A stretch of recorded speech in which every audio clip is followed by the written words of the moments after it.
Hello friends, welcome to English medium academy. এই ভিডিওটা class 10-এর জন্য, ক্লাস 9-এর জন্য খুব ইম্পর্টেন্ট। আমি তোমাদের বলবো, এখানে আমি কয়েকটা গ্রামার লিখেছি। এই গ্রামারগুলো তোমরা যদি ভিডিওর শেষ পর্যন্ত দেখো ইজিলি সলভ করতে পারবে। এখানে যদি টেন্সেরও চেঞ্জ হয়, তোমরা কিন্তু ইজিলি সলভ করতে পারবে। অনেক ছাত্রছাত্রী আছে যারা এই গ্রামারগুলো করে দেয়, বাট অনেকে আছে তারা কিন্তু করতে পারে না। কিন্তু আজকে যদি ভিডিওটা তোমরা দেখো, আশা করছি এই গ্রামারগুলো তোমরা কখনোই ভুলবে না। তো দেখে নাও 4 নম্বর গ্রামারটা কি আছে। The man is too tired to walk. কি করতে হবে? Omit to, remove to, complex sentence. এর মানেটা কি? মানুষটি এতটা ক্লান্ত যে সে হাঁটতে পারে না। এবার ওমিট টু মানে টুটাকে তুলে সেন্টেন্সটাকে লিখতে হবে। অ্যান্সারটা কিভাবে করবে? প্রথমে এই সেন্টেন্সের মধ্যে তোমাদেরকে সাবজেক্টটা বের করতে হবে। সাবজেক্ট কি আছে? The man. এবার টেন্স দেখতে হবে, প্রেজেন্টে আছে না পাস্টে আছে। দেখো ইজ আছে, তার মানে এটা প্রেজেন্টে আছে। এবার অ্যান্সার লেখা শুরু করতে হবে। অ্যান্সার দেখে নাও। প্রথমে সাবজেক্টটা লেখো, দা ম্যান ইজ। এখানে কি বসবে? ইজে বসবে, যেহেতু দা ম্যানটা হচ্ছে third person singular number. The man is. এই যে টু, এর পরিবর্তে কি লিখতে হবে? সো। তারপর টায়ার্ড। এই ইনফিনিটিভ টু, এর পরিবর্তে কি লিখতে হবে? দ্যাট। এই পর্যন্ত সবাই পারে, তারপরে গন্ডল করে দেয়। দেখো দ্যাট লেখার পর দেখতে হবে সাবজেক্ট কি আছে? The man. তাহলে এর পরিবর্তে কি লিখতে পারবো এখানে আমরা? হি। যদি ওমেন থাকতো তার পরিবর্তে কি লিখতাম? শি। যদি বস্তু থাকতো তার পরিবর্তে কি লিখতাম? ইট। এবার প্রেজেন্টে থাকার জন্য কি করতে হবে? He can not walk. এবার যদি এই সেন্টেন্সটা পাস্টে থাকতো, যদি তোমাদের ইজের জায়গায় ওয়াজ থাকতো, তাহলে কি হতো অ্যান্সারটা এখানে? দ্য ম্যান, এখানে was so tired that he, এই যে ক্যান, এর পরিবর্তে তোমাদের কি লিখতে হতো? কুড লিখতে হতো। বাদ বাকি যা আছে তাই। নাম্বার 3 দেখো, as soon as the boy saw the tiger he ran away.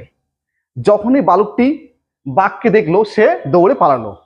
বাঘকে দেখা মাত্রই বালকটি দৌড়ে পালালো। কি করতে হবে? ইউজ নো সুনার দেন। এবার ইউজ নো সুনার দেন দিয়ে করতে হবে। ভালো করে দেখো, জীবনে তোমরা কিন্তু ভুলবে না এই গ্রামারটা সলভ করতে। প্রথমের কাজটা হচ্ছে তোমাদের অ্যাজ সুন অ্যাজ, এর পরিবর্তে লিখতে হবে তোমাদের নো সুনার হ্যাড। কার পরিবর্তে লিখলাম? অ্যাজ সুন অ্যাজ এর পরিবর্তে। এবার সাবজেক্টটা কোশ্চেনে কি আছে?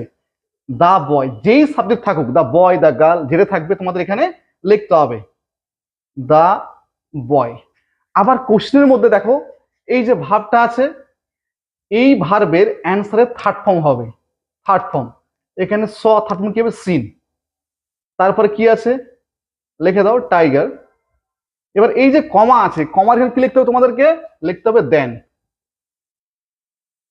দেন যা আছে তাই। এরপরে হি র্যান অ্যাওয়ে।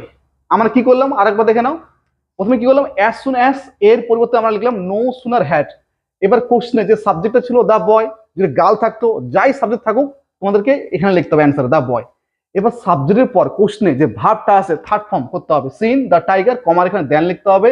বাদ বাকি যা আছে তাই লিখতে হবে। তাহলে তোমরা এটা ইজিলি সলভ করতে পারবে। আচ্ছা নাম্বার 2 দেখো কি আছে? He knows the fact. সে ব্যাপারটিকে জানে। কি করতো? Change the voice. খুব সোজা ভয়েস, কিন্তু এই সোজা ভয়েসটা অনেকে আবার করে না, একটু ভুল করে দেয়। আচ্ছা দেখো ভয়েসটা কিভাবে করতে হবে। ভয়েস করার নিয়ম হচ্ছে, প্রথমে তোমাদের দেখতে হবে শেষে কি পাঞ্চুয়েশন মার্ক রয়েছে, ফুল স্টপ রয়েছে। কি বের করতে? Main verb. নোসটা হচ্ছে মেন ভার্ব। তারপরে সাবজেক্ট বের করতে হবে, subject the he, object the fact. এবার শেষে যদি ফুল স্টপ থাকে কি করতে হয় তোমরা জানো? অবজেক্টটাকে সাবজেক্ট, তাহলে প্রথম কি লিখতে হবে? The fact. এবার এখানে দেখতে হবে কোনো অক্সিলারি ভার্ব আছে কি নেই। Am, is, are, was, were, have, has, had. Modal verb shall, will, should, would, can, may, might কিচ্ছু নেই। মেন ভার্ব কোন টেন্সে আছে? নোস প্রেজেন্টে। যদি মেন ভার্ব প্রেজেন্টে থাকে তোমরা কি পাবে? অ্যাম, ইজ, আর। এখানে ভাবতে হবে মনে মনে, তোমাদের 3 বন্ধু এখানে আছে, অ্যাম, ইজ, আর। এবার এখানে কি হবে? ফ্যাক্টের পর এরপরে হবে ইজ। কেন? দ্য ফ্যাক্টটা হচ্ছে third person singular number, the fact is. এবার যে নোস, এই যে নো, এর থার্ড ফর্ম কি হবে? নোন। নোন। আর নুনের পর অনেকে বাই করে দেয়। নুনের পরে পেসিভ ভয়েসে কখনোই বাই হবে না। কি হবে? Known to. হি থাকলে কি হবে? হিম। নাম্বার 1 দেখো, the old man said to the boy. বৃদ্ধ মানুষটি বালকটিকে বলল। কি বলল? I was ill yesterday. আমি গতকাল অসুস্থ ছিলাম। কি করতে হবে? ন্যারেশন। ন্যারেশন নিয়মটা কি? প্রথমে বের করতে হবে রিপোর্টিং ভার্ব কি আছে, সেট। সেটটাই কি বলি আমরা, রিপোর্টিং ভার্ব। কোন টেন্সে আছে, পাস্টে। যদি রিপোর্টিং ভার্ব পাস্টে থাকে তাহলে ডাইরেক্ট স্পিচ কি আছে এখানে, আই ওয়াজ ইল ইয়েস্টারডে, এর টেন্সের পরিবর্তন হবে। আর যদি রিপোর্টিং ভার্বটা প্রেজেন্টে থাকতো অর্থাৎ সেট, এর পরিবর্তন সে থাকতো বা উইল সে থাকতো, তাহলে ডাইরেক্ট স্পিচের টেন্সের কোনো পরিবর্তন হতো না। এবার যেহেতু পাস্টে আছে ডাইরেক্ট স্পিচের টেন্সের পরিবর্তন হবে। এবার আমাদের দেখতে হবে এই যে ডাইরেক্ট স্পিচটা কোন সেন্টেন্স। সেন্টেন্স নরমালি 5 প্রকার তোমরা জানো। সেন্টেন্স অ্যাসার্টিভ, অ্যাসার্টিভ সেন্টেন্সে লিঙ্গের কি পাওয়া যায়, দ্যাট। এবার অ্যান্সার তোমাদের লিখতে হবে। অ্যান্সার কি হবে, the old man is said to, ওটা কি হবে, টোল্ড, টোল্ড দ্য বয়, লিঙ্গের কি পাওয়া যাবে, দ্যাট। এবার লিঙ্কের পর পার্সন দেখতে হবে, টেন্স দেখতে হবে। দেখো আই ওয়াজ ইল ইয়েস্টারডে, আমি গতকাল অসুস্থ ছিলাম। আইটা কে, দ্য বয় না দ্য ওল্ড ম্যান? ভালো করে লক্ষ্য করো, the old man said to the boy, বৃদ্ধ মানুষটি বালকটিকে বললো আমি গতকাল অসুস্থ ছিলাম। তাহলে আইটা হচ্ছে কে, আইটা হচ্ছে the old man.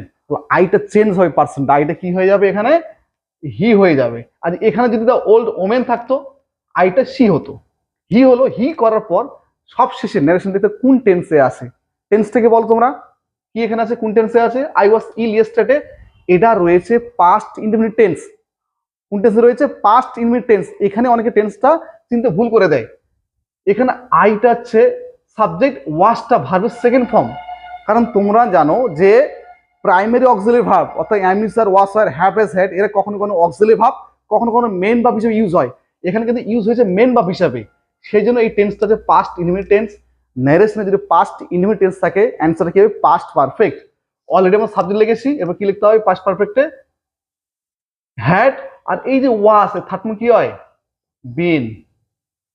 Ill yesterday মানে গতকাল, থাকলে কি হবে ন্যারেশনে, দা প্রিভিয়াস ডে, দা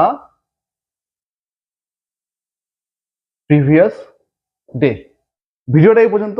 যদি ভিডিওটা তোমাদের ভালো লাগে লাইক করো, বন্ধুদের সঙ্গে শেয়ার করো এবং আরো ইম্পর্টেন্ট ভিডিও পাওয়ার জন্য চ্যানেলটিকে সাবস্ক্রাইব করো।